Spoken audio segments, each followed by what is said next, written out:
Well, the game at the Stamford Bridge between Chelsea and Liverpool has ended in what we call a stalemate. 1-1.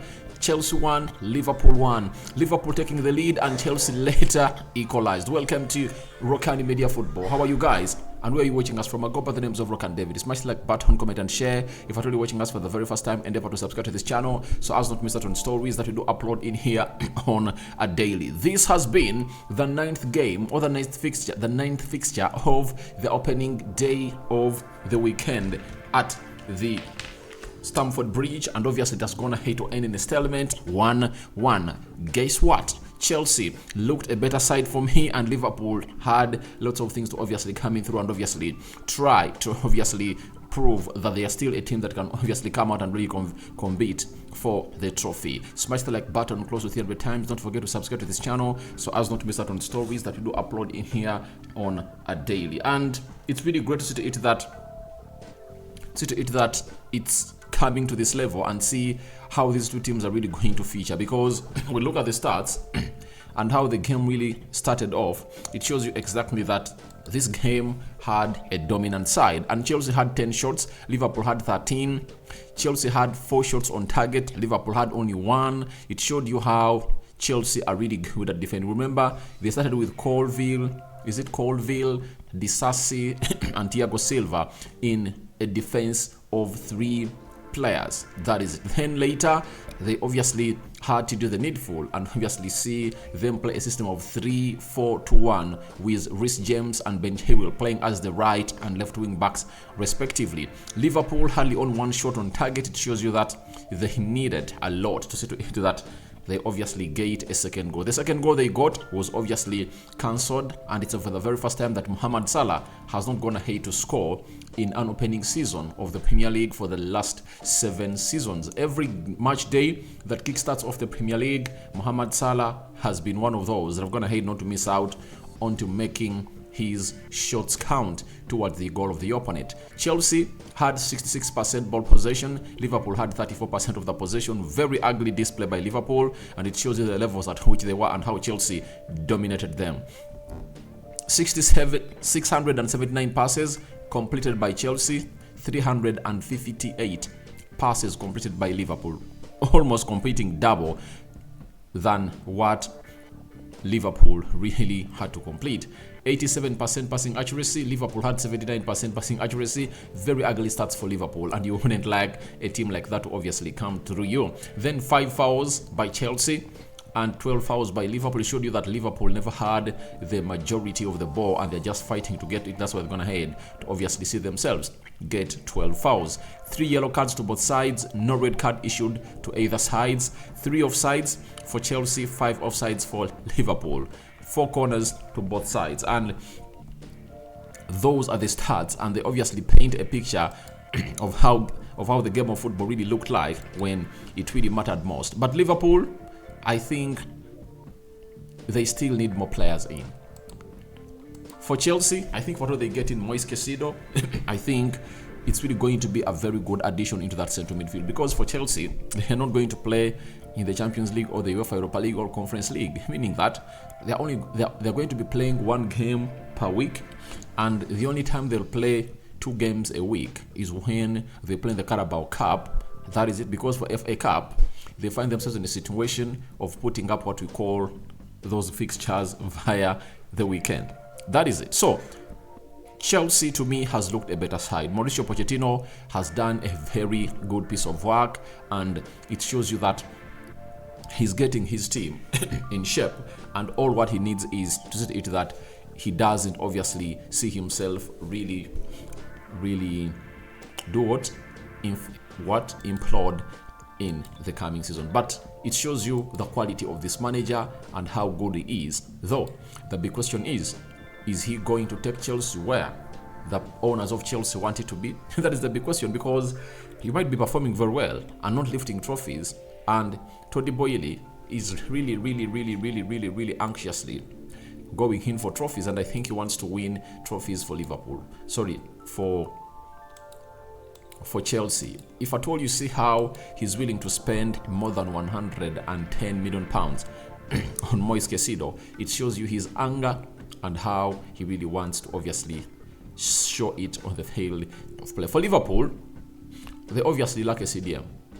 Playing McAllister as a CDM does not give you a go-ahead over Gona Carragher, and it has been Gona Carragher and Enzo Fernandez, because Gona Carragher is not all that an elite midfielder, but he at least does the job, you know.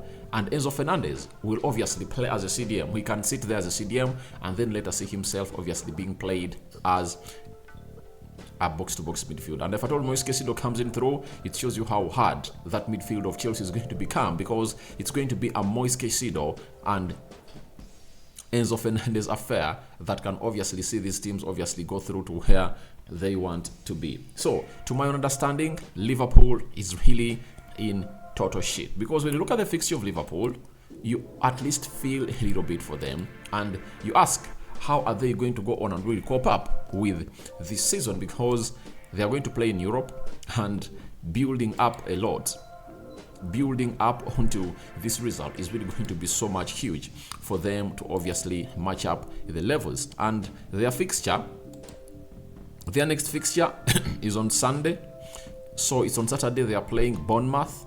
After that they play Newcastle, they play Aston Villa, you know, Wolverhampton Wanderers, they play West Ham, they play Tottenham Hotspur, Brighton, Everton, and Nottingham Forest. I think if at all you support Liverpool and you want to make a statement this season that you're obviously going to be what we call title challengers, you need to obviously put in what we call the required effort and win almost all these remaining games, because I believe Liverpool can beat Bournemouth, they can beat Newcastle, but this is away from home. Newcastle is a really head team.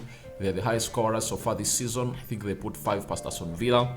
That was really a very huge threatening result coming in from that side. So it comes out into a situation that Liverpool need to obviously raise up their stockings, and they need 2 central midfielders, because if you get in Lavia, because Caicedo obviously rejected them, if they get in Lavia, then they can obviously see at least having what we call a single pivot into their system. You know, games of football are won and lost in the midfield. So if at all the engine room is obviously weak, you cannot obviously get where you want to be. I don't know what's wrong with Bajcetic, whether he's still injured, but all I can let you know is that Liverpool looked shite into that game of football as far as their squad was concerned.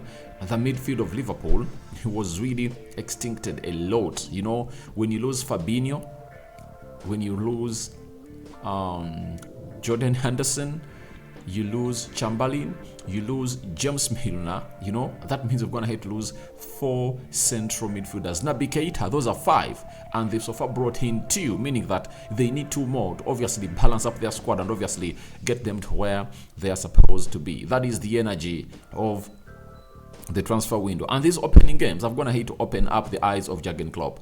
If Jurgen Klopp doesn't want to experience the season experienced last season, do you know what he needs to do? He needs obviously to go all out and obviously get in these signings ASAP. If at all he doesn't get them ASAP, I think he's nowhere going to be in the top 6 positions of the league. When you look at how Newcastle is really playing, you know, Chelsea has shown us that they're here to compete, and I believe they add Moise Caicedo to that CDM area, they're going to become a much more better team. Remember, they are also looking to bring in another striker because Nkunku is really injured, and you just see it that they might find themselves in a better position at the end of the season than Liverpool. Now, there is only one team we not yet watched. It's Manchester United playing tomorrow Monday as they host Wolverhampton Wanderers at Old Trafford. That is it. So, as it stands, it's all about United and Wolverhampton Wanderers tomorrow, the remaining game to accomplish match day 1. But after all that, we'll be here letting you know what the game of football is all about,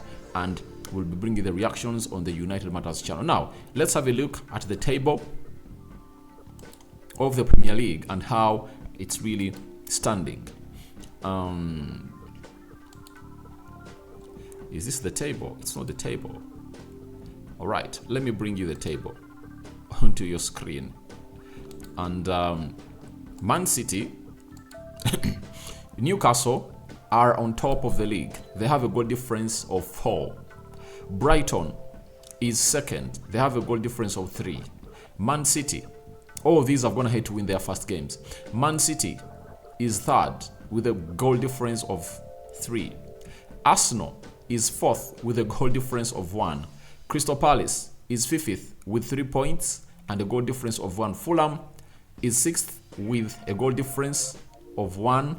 Now we go to those that have 1 point. 1 point. Brentford is 7th. Tottenham is 8th. Bournemouth is 9th.